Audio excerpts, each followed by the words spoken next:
देख रहे नेपाल वन और मैं आपके साथ हूं नगमा शेख। स्वागत है आप सभी का हमारे खास कार्यक्रम में। गोरखपुर में पिछले साल की तुलना में इस साल 8 माह में ही 1.5 गुना मुकदमे दर्ज हो चुके हैं। इससे जाहिर होता है कि सुलह समझौता के बजाय लोग अपराध और मुकदमे की तरफ बढ़ रहे हैं और काफ़ी अधिक मुकदमे दर्ज होने के साथ ही न्यायालय पर भी मुकदमों का बोझ बढ़ता जा रहा है।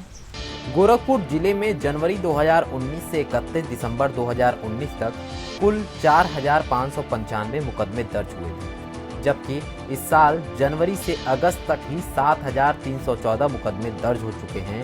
यह संख्या पिछले साल की तुलना में 2,719 अंक अधिक है।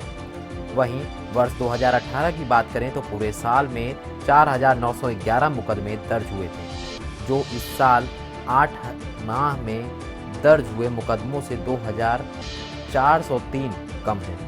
जिले में ज़्यादा अपराध की संख्या बढ़ी है।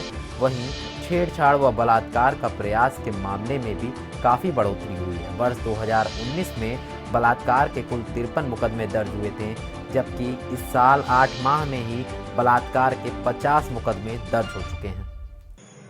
गोरखपुर जोन का अगर टोटल देखेंगे तो जो प्रमुख अपराध होता है, इसमें लूट जैसे अपराध में 51% की कमी आई है, हत्या में 26% की, बलवा में लगभग 18% की और नकबजरी में 37।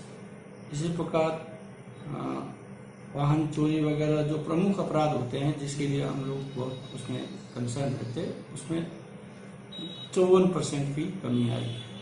जिलों में दर्ज मुकदमों की स्थिति अगर हम आपको बताएं तो गोरखपुर में 2020 में अब तक 7,314 मुकदमे दर्ज हैं। वहीं अगर हम 2019 की बात करें तो 4,595 मुकदमे और 2018 में 4,911 मुकदमे दर्ज हुए थे। वहीं अगर हम देवरिया की बात करें तो 1,298 मुकदमे 2020 में दर्ज हुए हैं। वहीं 2019 में 1,906 मुकदमे दर्ज हुए हैं और 2018 में 2,012 मुकदमे दर्ज हुए हैं। वहीं कुशीनगर में 2020 में 1,435 मुकदमे दर्ज हुए हैं, 2019 में 2,288 मुकदमे दर्ज हुए हैं और 2018 में 2,321 मुकदमे दर्ज हैं। अगर हम महाराजगंज की बात करें तो यहाँ पर 2020 में 1,040 मुकदमे दर्ज हुए हैं और 2019 में 1,065 मुकदमे थे। वहीं 2018 में 1,005 मुकदमे थे। अगर हम बस्ती जिले की बात करें तो 2020 में 1,706 मुकदमे अब तक दर्ज हो चुके हैं। वहीं 2019 में 1,307 मुकदमे दर्ज थे और 2018 में 1,311 मुकदमे दर्ज थे।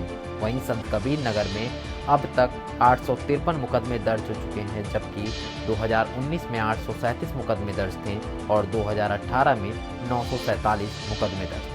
वहीं सिद्धार्थ नगर में आंकड़ों पर अगर गौर करें तो 2020 में 454 मुकदमे अब तक दर्ज हो चुके हैं। वहीं 2019 में 832 मुकदमे थे और 2018 में 797 मुकदमे दर्ज थे।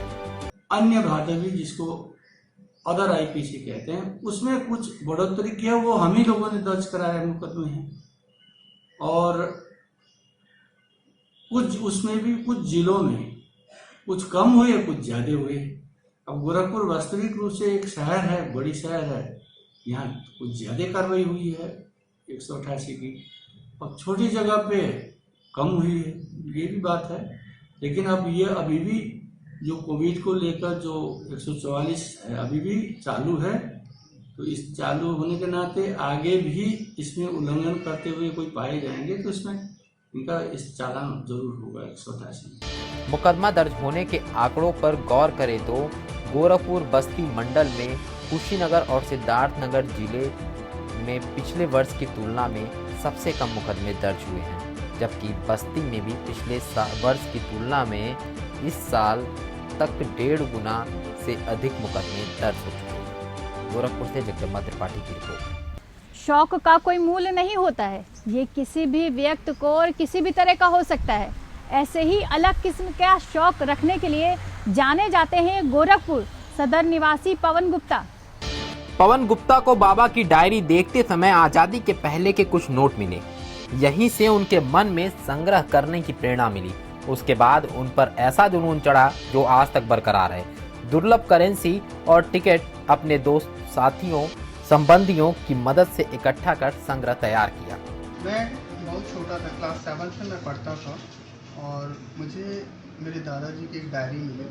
उस डायरी में एक नोट और कुछ स्टैम्प्स थे जो देख के मुझे बहुत अच्छा लगा और उसके बाद मुझे लगा कि इसको मैं संभाल के रखूं और फिर मैं धीरे धीरे कलेक्शन करने लगा।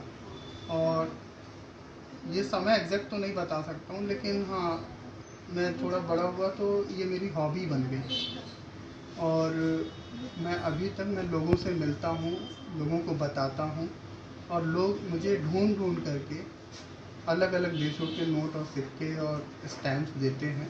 पवन के साथ ही पुरानी करेंसी और नोट खोज कर देते हैं। पूर्वी पाकिस्तान के कुछ सिक्के के साथ ही वर्मा और ईस्ट इंडिया कंपनी के नोट और सिक्के भी उपलब्ध हैं। आज की तारीख में 195 से अधिक देशों की दुर्लभ करेंसी, नोट और सिक्कों का संग्रह है और 95 देशों की दुर्लभ टिकट भी उपलब्ध है। लगभग 195 से ज़्यादा देशों के नोट, करेंसी और सिक्के हैं हमारे पास। टिकट लगभग 95 देशों के टिकट हैं हमारे पास। डिस्ट्रिक्ट लेवल पे और स्टेट लेवल पे कई सारे प्रदर्शनियों में मुझे अवार्ड मिला है और गोल्ड, सिल्वर और ब्रॉन्ज मेडल्स मिले हैं और मेरी बच्ची को भी इसमें जो है नेशनल अवार्ड मिला हुआ है। इसके साथ ही संग्रह में स्वतंत्रता संग्राम सेनानियों, नामचीन वैज्ञानिकों, शिक्षा जगत से जुड़े दिग्गजों, उद्योगपतियों, फिल्म जगत, बाल दिवस और लोक कला के चित्र भी शामिल हैं। गोरखपुर से जगदम्बा त्रिपाठी की रिपोर्ट। कोरोना काल में शहनाई की गूंज थमी तो फूलों के कारोबार पर इसका सीधा असर पड़ गया है। सजावट का काम करने वाले करीब 300 कारीगर बेकार हो गए। गोरखपुर में फूल की सजावट शादी का हिस्सा हुआ करती है, लेकिन अब शादियां ही नहीं, बर्थडे पार्टी, सालगिरह, एंगेजमेंट से लेकर राजनीतिक कार्यक्रमों में भी फूल उद्योग जुड़ा हुआ है, लेकिन इस सब पर कोरोना के चलते प्रभावित है। फूल के कारोबार में गोरखपुर, वाराणसी और लखनऊ के बाद सबसे बड़ा केंद्र है। यहाँ से नेपाल से लेकर बिहार तक मैरिज पार्टियों की बुकिंग होती है। लगभग कलकत्ता, बनारस से जो भी हम लोग कारीगर मंगाते थे, करीब अगर पूरे शहर का मान लिया जाए तो 300 के करीब ऊपर लोग बेकार हो गए हैं जो कारीगर आते थे बाहर से, और लोकल में करीब हजारों कारीगर हैं वो बेकार बैठे हैं। फूलों की आवक तो हो रही है मगर सेल नहीं है। कारीगर तो समझ लीजिए जितने कारीगर है गोरखपुर में, अगर कलकत्ते से कारीगर अगर समझ लीजिए कि अगर 1000 आते होंगे तो समझ लीजिए 1000 पूरे बेरोजगार हो गए। और दुकानदार तो समझ लीजिए कि एकदम हो सकता है कि इसी तरह का 2-4 साल 5 महीना चले, ये आपका समझ लीजिए हो सकता है कि आत्महत्या के कारीगर हो जाए, क्योंकि बच्चों का फीस नहीं जमा कर रहे हैं और स्कूल वाले हमेशा टार्चर कर रहे हैं। फीस जमा करने के बाद फिर कह रहे हैं कि फीस नहीं तो बच्चों का ऑनलाइन क्लास से बाहर कर दिया। देखिए, जब कोरोना काल नहीं था तो हम लोग अच्छा कमा लेते थे। 5000 से लेकर 50,000 तक इंटरेस्ट चलता था। प्रेजेंट समय में न के बराबर, कम से कम 5 से 7,000, अधिक से अधिक मान के चलिए 50 लाख तक तो जाता ही इसका इंटरेस्ट। पहले माला बहुत सस्ता पड़ता था, 25 से 20 के बीच माला बड़ा पड़ता था, छोटा माला 5 से 10 पड़ता था। इस समय वही माला हम लोग का 12-13 रुपए खरीद आ रहा है। मजबूरी में लोग बहुत नुकसान हो रहा है। कारोबारियों की माने तो शादियों से लेकर राजनीतिक कार्यक्रम में स्टेज सजाने के लिए कलाकार कलकत्ता से आते हैं और कुछ कलाकार लॉकडाउन में फंस गए हैं, उन्हें भी घर से वेतन देना पड़ रहा है। गोरखपुर से जगदम्बा त्रिपाठी की रिपोर्ट। गोरखपुर, गोंडा और लखनऊ जंक्शन की निगरानी अब ड्रोन कैमरे से होगी। रेलवे सुरक्षा बल लखनऊ मंडल ने सुरक्षा को और पुख्ता करने के लिए ड्रोन कैमरे का प्रस्ताव और बजट तैयार कर लिया है। नियमित ट्रेनों के संचालन के साथ ही रेलवे स्टेशनों के ऊपर ड्रोन कैमरे उड़ने लगेंगे। रेलवे सुरक्षा बल लखनऊ मंडल ने तैयार कर लिया है। पूर्वोत्तर रेलवे के लखनऊ मंडल में आने वाली यह तीनों स्टेशन सुरक्षा की दृष्टि से रेड जोन में आते हैं। सारे स्टेशन जो हैं उनको भी बेहतर सुरक्षा उपलब्ध करानी है। वर्तमान सरकार के आने के बाद स्टेशनों की बेहतर सुरक्षा पर जोर बढ़ा हुआ है। करीब 17 इम्पोर्टेंट स्टेशनों को चुना है जहां स्टेशन सिक्योरिटी प्लान हम लागू करेंगे। अब उन 17 स्टेशनों में 3 स्टेशन ऐसे हैं जो बहुत इंपॉर्टेंट है, गोरखपुर है, गोंडा है और लखनऊ है। इन तीनों को चुना गया कि यहाँ एयर सर्विलांस के तहत जो है ड्रोन की भी व्यवस्था की जाएगी। जैसे गोरखपुर का अगर उदाहरण लेंगे तो गोरखपुर का आपको पता है कि वहाँ का प्लेटफॉर्म दुनिया का सबसे बड़ा प्लेटफॉर्म है। जब प्लेटफॉर्म बड़ा होता है सर्कुलेटिंग एरिया अपने आप से बड़ा हो जाता है। सर्कुलेटिंग एरिया भी बड़ा है, यार्ड एरिया भी बड़ा है। इससे निपटने के लिए ड्रोन कैमरे सबसे बेहतर उपाय है कि ड्रोन कैमरा एक कम समय में ज़्यादा लंबी दूरी तय कर सकता है, ज़्यादा बड़ा एरिया को सर्विलांस पर रख सकता है, इसलिए हमने प्लान किया है। गोरखपुर स्टेशन के परिसर के पास ही एयरपोर्ट है। ऐसे में यह स्टेशन और भी ज़्यादा संवेदनशील है। स्टेशन यार्ड बड़ा होने के चलते प्लेटफॉर्म व यार्ड का एक चक्कर लगाने में ही सुरक्षा बलों को काफ़ी वक्त लग जाता है और स्टेशन यार्ड चारों तरफ से खुला होने के चलते सुरक्षा प्रभावित होती है, जिसके चलते 24 घंटे चोरी और दुर्घटना आदि की आशंका बनी रहती है। ऐसे में ड्रोन की व्यवस्था हो जाने से स्टेशन परिसर की हर पल निगरानी होती रहेगी। ड्रोन के लिए भारतीय एजेंसियों से बातचीत चल रही है। कोरोना काल के चलते ट्रेनों और यात्रियों की भीड़ कम है। स्थिति सामान्य होते ही ड्रोन की व्यवस्था सुनिश्चित कर दी जाएगी। गोरखपुर से जगदम्बा त्रिपाठी की रिपोर्ट। ईज ऑफ बिजनेस की जिलावार रैंकिंग में गोरखपुर 6 पायदान की छलांग लगाकर 20 से 14वें स्थान पर आ गया है। उद्योग विभाग और गोरखपुर औद्योगिक विकास प्राधिकरण के सकारात्मक प्रयासों का नतीजा रहा है कि गोरखपुर को यह सफलता मिली है। आवेदन का निस्तारण हो, आपत्तियों और शिकायतों को दूर करने की बात हो या फिर संतुष्टि को लेकर आए फीडबैक की, सभी वर्गों में जनपद गोरखपुर सुधार करता नजर आ रहा है। इस सूची में उन जिलों को शामिल किया गया है जो ए कैटेगरी के हैं। 2000 से अधिक आवेदन वाले जिलों को इस कैटेगरी में रखा गया है। कारोबारी सुगमता में आए तुलनात्मक सुधार के आधार पर यह रैंकिंग जारी की गई है। उत्तर प्रदेश ने एक निवेश मित्र पोर्टल बनाया था। निवेश मित्र पोर्टल पे जितने भी तरह के लाइसेंसेज हैं या जितने भी तरह के सर्विसेज जो कि गवर्नमेंट के द्वारा दी जाती है वो उस पर अप्लाई कर सकते हैं। तो ये इसके कारण से उत्तर प्रदेश का जो रैंकिंग बढ़ा है, क्योंकि आज के डेट में निवेश मित्र पे लगभग 146 सेवाएं दी जा रही है।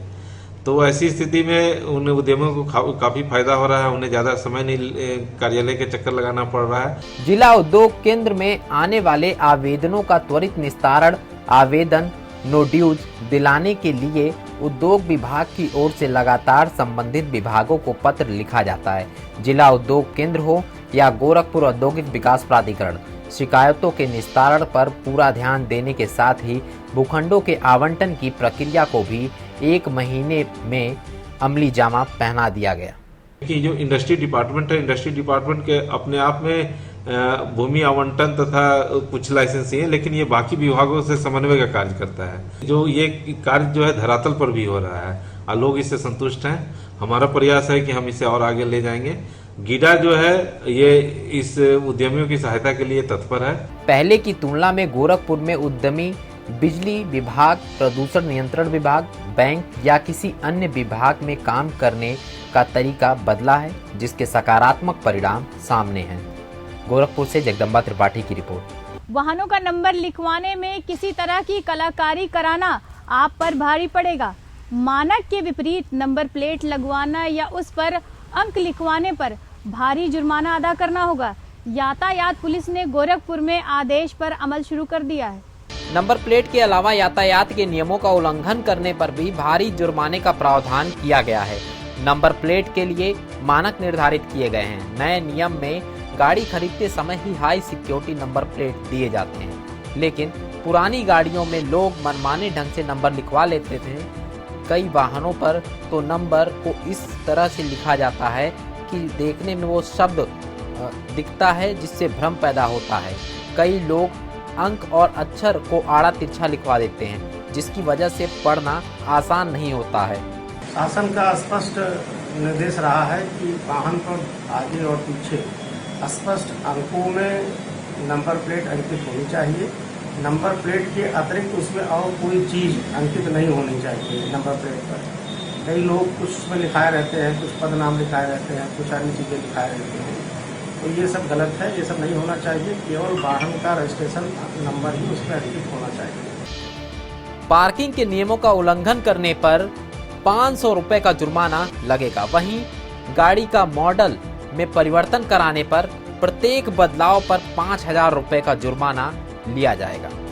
वहीं सड़क सुरक्षा की अनदेखी करने, रिफ्लेक्टर टेप न लगवाने और ध्वनि प्रदूषण फैलाने पर 10,000 रुपए तक का जुर्माना देना पड़ सकता है। वहीं बिना रजिस्ट्रेशन या रजिस्ट्रेशन रद्द होने पर वाहन चलाने पर 5,000 रुपए का जुर्माना लगेगा।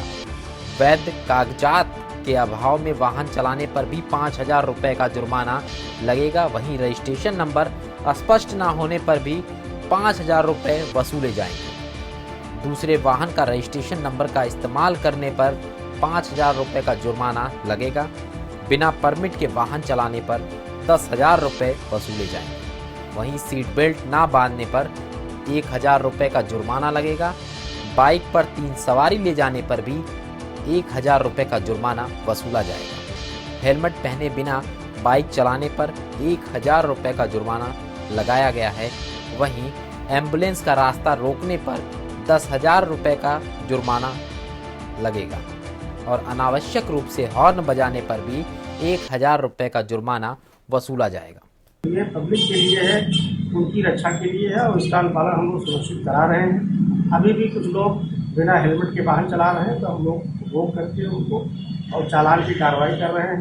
काफ़ी जागरूकता के भी प्रयास किए जा रहे हैं हर तरह से, लेकिन जब ये आवश्यक हो जाता है कि उन पर जुर्माना आरोपित किया जाए तो ये चालान की भी कार्रवाई सुनिश्चित की जाए। गोरखपुर ट्रैफिक पुलिस की तरफ से उठाया गया यह कदम निश्चित ही गोरखपुर के लोगों को ट्रैफिक नियमों के प्रति जागरूक करने का काम करेगा।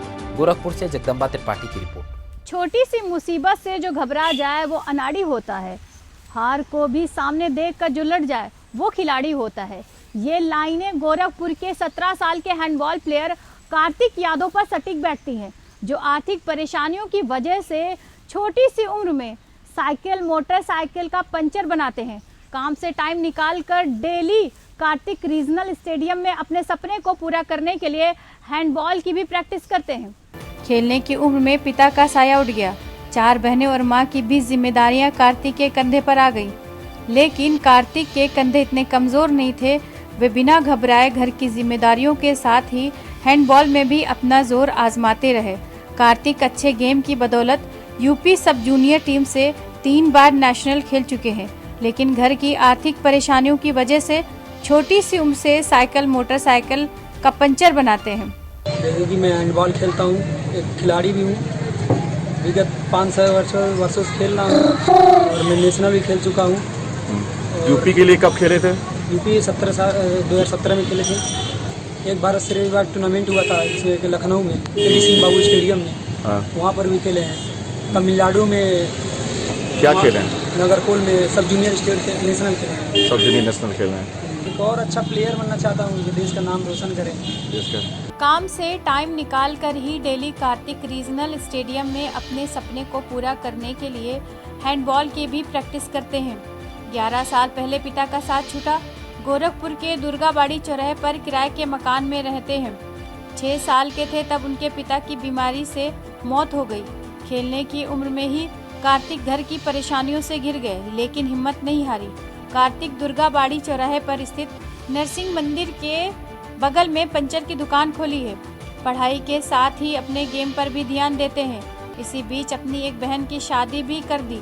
अब 3 बहनें हैं जिनके लिए कार्तिक दिन रात अपने सपने को दबाकर मेहनत करते रहते हैं। अपने परिवार का पालन पोषण साइकिल के दुकान के द्वारा करता है। वह 3 बार उत्तर प्रदेश सब जूनियर नेशनल में उत्तर प्रदेश टीम का प्रतिनिधित्व कर चुका है। 2 बार प्रदेशी विद्यालय टीम का प्रतिनिधित्व कर चुका अंडर 17 और अंडर 19 में वर्ग में। कार्तिक यादव का उभरता हुआ हैंडबॉल खिलाड़ी है और बहुत अच्छा खिलाड़ी है। अभी भी खेल के साथ ही घर की जिम्मेदारियां हैं जिसे कार्तिक को पूरा करना है। दिन भर काम से थकने के बाद भी कार्तिक घर नहीं बैठते हैं। जहां से भी टाइम मिलता है तुरंत अपने सपने को पूरा करने के लिए शिद्दत से लग जाते हैं।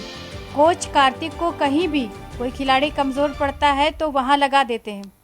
कोरोना संक्रमण काल में देश के विभिन्न राज्यों से गांव आए प्रवासी मजदूरों को गांव में ही रोजगार देने में प्रधानमंत्री गरीब कल्याण रोजगार योजना काफी कारगर साबित हो रही है। कोरोना संक्रमण से देश को बचाने के लिए लॉकडाउन किए जाने के बाद भारी संख्या में विभिन्न राज्यों से श्रमिकों का पलायन शुरू हुआ। गांव वापसी के बाद प्रवासी श्रमिकों के सामने सबसे बड़ा संकट रोजी रोजगार की थी। इस समस्या को दूर करने को लेकर प्रधानमंत्री गरीब कल्याण रोजगार अभियान योजना का शुभारंभ 20 जून को प्रधानमंत्री द्वारा किया गया। आज श्रमिकों को उनकी योग्यता के अनुसार काम भी मिलना शुरू हो गया है। गांव में बनने वाले सामुदायिक शौचालय व पंचायत भवन के निर्माण में भारी संख्या में प्रवासी मजदूरों को रोजगार मिल रहा है। की इस योजना से सरकारी शौचालय से हमारा रोजी रोटी चल रहा है। ग्राम सभा में बन रहे सामुदायिक शौचालय में बाहर से आए हुए गरीब प्रवासी मजदूरों को रोजगार मिल रहा है। प्रधानमंत्री गरीब कल्याण रोजगार योजना के तहत ये रोजगार दिया जा रहा है और गांव में मजदूरों को रोजगार मिल रहा है। जो पंचायत भवन या सामुदायिक भवन है उनकी खराब है, उनको मरम्मत करके सौंदर्यीकरण करा करके उनको काम करने की हालत में लाया जा रहा है, ताकि आने वाले समय में जो ग्राम पंचायत की अवधारणा और संकल्पना है वो साकार हो सके। इन सभी कार्यों में जो भी प्रवासी मजदूर आए हुए हैं उनका सहयोग लिया जा रहा है, उनको रोजगार दिया जा रहा है, ताकि वे अपनी ग्राम पंचायतों से कार्य ढूंढने के लिए कहीं बाहर न जाए। कुशीनगर जनपद में इस योजना में स्वच्छ भारत मिशन के अंतर्गत जहां 1049 सामुदायिक शौचालय का निर्माण करना है, वहीं इससे अलग 315 पंचायत भवन भी बनाना है। निर्माण कार्य 125 दिन में पूरा होना है। अतः प्रवासी मजदूरों को 125 दिनों के लिए नियोजित भी करना है, ताकि उनको आजीविका के लिए इस कोरोना के संक्रमण काल में बाहर न जाना पड़े। इतिहास गवाह है, एक जमाने में देश से बाहर जाने वाले श्रमिकों को गिरमिटिया कहा गया। वहीं बाद में देश के ही विभिन्न राज्यों में जाने वाले मजदूरों को प्रवासी कहा गया। इस योजना से जहां उन्हें अपने ही गांव घर में रोजगार मिल रहा है, वहीं सम्मान भी। कुशीनगर से दिनेश कुमार तिवारी। प्रदेश सरकार की महत्वाकांक्षी योजना एक जनपद एक उत्पाद देवरिया जिले में महिला सशक्तिकरण को बढ़ावा देने का कार्य कर रही है। इस योजना से एक और जहां महिलाओं के स्वावलंबन को बढ़ावा मिल रहा है, वहीं जिले के मृतप्राय हो चुके हुनर को भी बढ़ावा मिल रहा है। जनपद में सजावटी सामानों के उत्पाद को बढ़ावा देने के साथ हैंडलूम से बने सामानों के चलते इन महिलाओं ने देश विदेश में सरस मेले व प्रदर्शनियों के माध्यम से अपने हुनर का लोहा मनवाया है। इन योजनाओं से समूहों के माध्यम से महिलाओं को मजबूती मिलने के साथ ही आर्थिक स्थिति भी मजबूत होती दिख रही है।